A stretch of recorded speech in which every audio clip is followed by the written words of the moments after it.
We would like to tell you a story about a small town in Pennsylvania that played a pivotal role in the formation of this country and developing metalworking and specifically blacksmithing here in the US.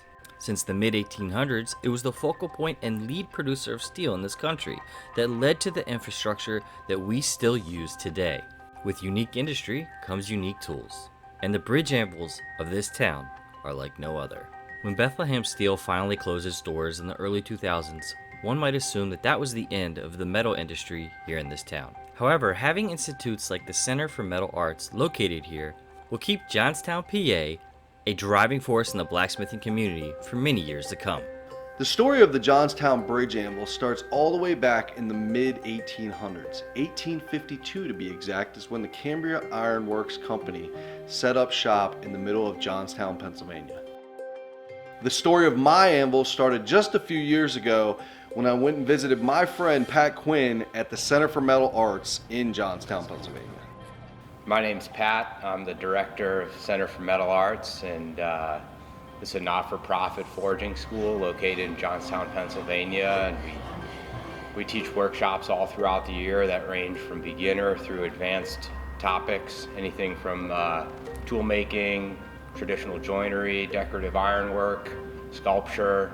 We try to offer something that covers the broad range of what forging has to offer, and try to have workshops for everybody, no matter what your skill set or interest in forging is.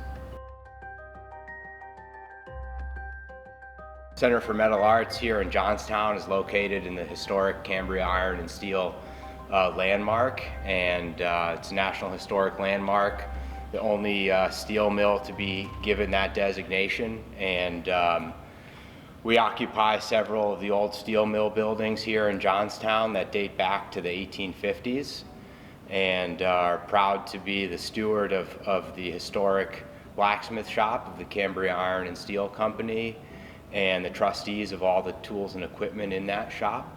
Our goal is to turn that shop back into a fully functioning blacksmith shop, available to the artist blacksmith community to take advantage of the large scale forging tools and equipment there.